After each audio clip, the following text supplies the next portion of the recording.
Hello and welcome to Paper Plays Julie K. Welcome, crafty friends, to the September installment of Smash That Small Paper Pad Collab, and it's hosted by Deb Houck.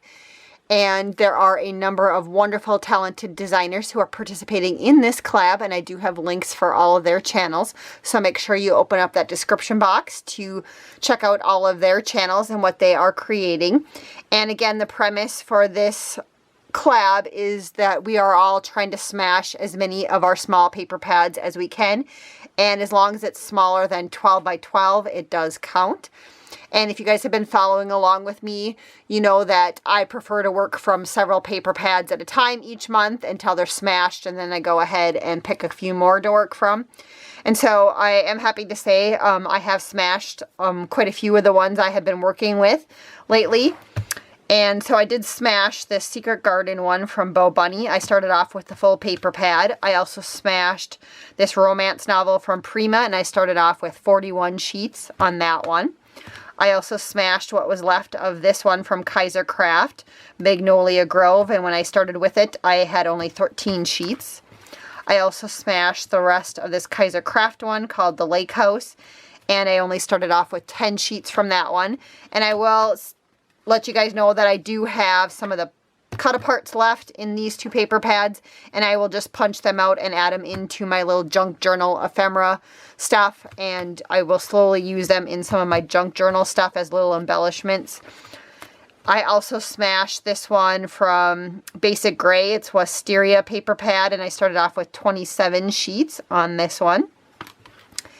And I am slowly working still on this 7 Gypsies one. It was distributed by Canvas Core Company, and this one is called Flea Market. And for this one, I did start off with 31 sheets in this paper pad. I also added another 28 that I was gifted from a friend, and some of them did come from this same paper pad, and also some of them from another 7 Gypsies paper pad, so I was working on those too. And so again, I started off with 59 sheets for this pile of paper pad, and I still have some left of this one. And every month I had been working with the Graphic 45 Children's Hour, and I was using the month that it applied to, so normally for September I would have done the September ones. And last month I did let you guys know that I didn't do the August ones. And again, I have not done the September ones for this month. I kind of lost my mojo for it. Last month we did have a death in the family, and my grandma passed away. And so I had been every month making a card out of this paper pad for her and sending it to her at the nursing home. And so I've just kind of lost my mojo with this one for right now. So I'm just going to set it aside, and maybe later I'll revisit it, but for right now, I just don't have mojo for this one, so I'm going to set that one aside. So you guys probably won't see anything else from this one, I don't think, in this collab. But I did want to let you know what happened with that paper pad and why I'm choosing not to continue to work with it. So I will show you what I did using those paper pads that I smashed, and then I will also go through my next round of paper pads. I will still continue to work with that 7 Gypsies one, and then I picked out some other ones to work from. And I am still continuing to work on an envelope, window envelope series in my channel. When I'm recording this, I haven't posted the videos yet. I've recorded, I think, 3 of them, and I need to download them, so I'm thinking maybe in October I will start that series, and my plan is to just post them, you know, every week until I run out of ideas using that window envelopes, just because I was gifted a ton of them, and they're all kind of related around junk journals. So I do have a couple of those to share with you that I'm doing in the series. These still need to have ephemera added to them or little tags, but I'll show you guys what I did. And these ones right here, it's kind of a page hugger, and so if you had a journal, you'd hug your page, and these are like side page huggers. And so you'd put a paper clip to hug the page, and so you can see the window envelope part right here. And so what I did on these ones is I used a lot of the 7 Gypsies paper, and you can just see bits and pieces of it that I kind of did some collaging with it, just using up the scraps.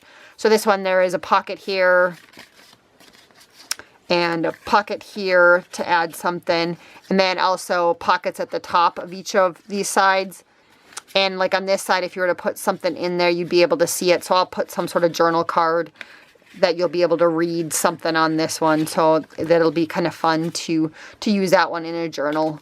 And so again, all the little bits and pieces on here just come from my junk journal pile that I use for collaging. So again, when I punch out those die cuts out of those Kaiser Craft paper pads, it ends up in the pile where I decorate with stuff like this.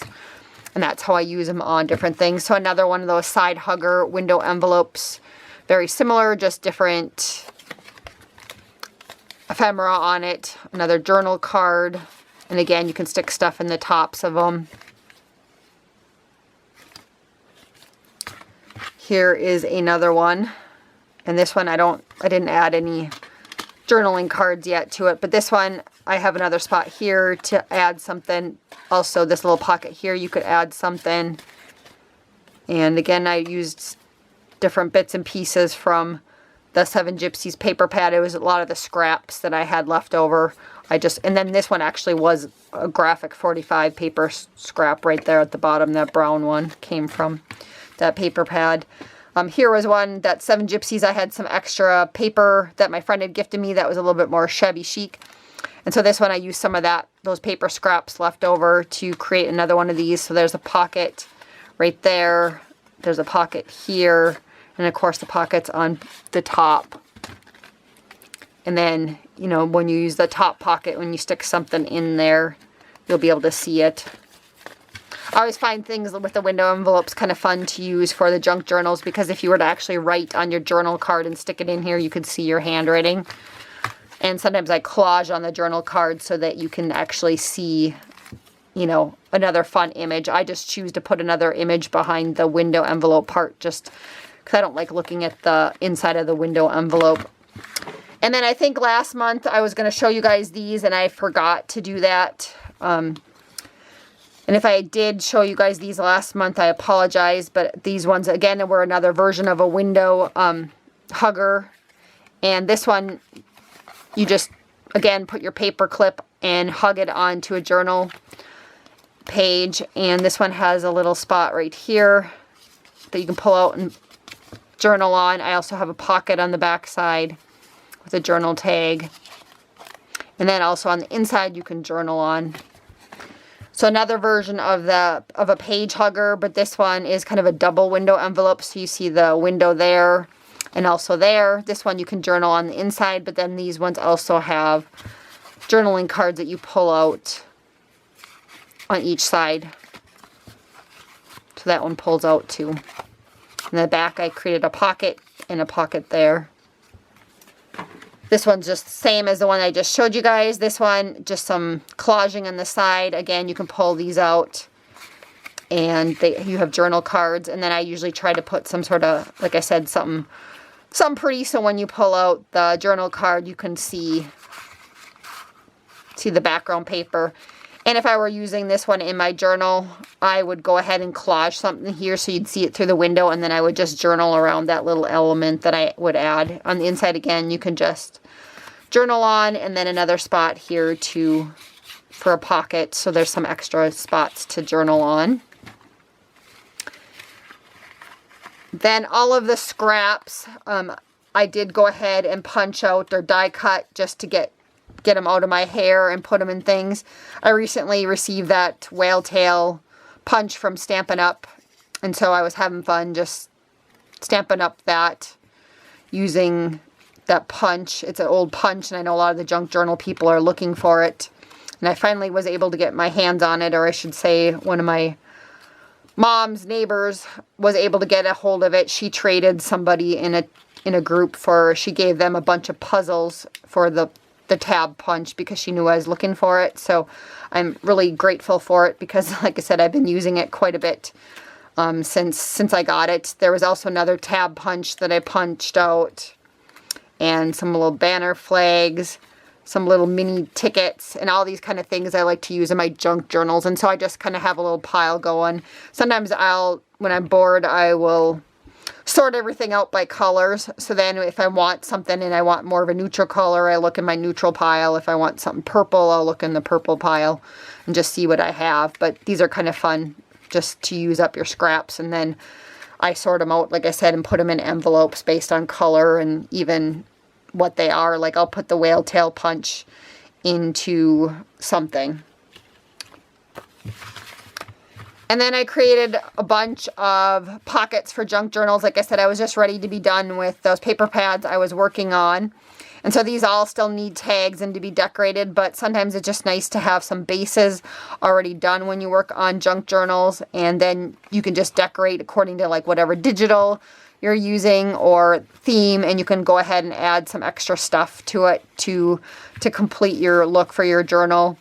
And if you're not a junk journaler, you could easily make these types of pockets, and then it would be fun to stick a tag in the back.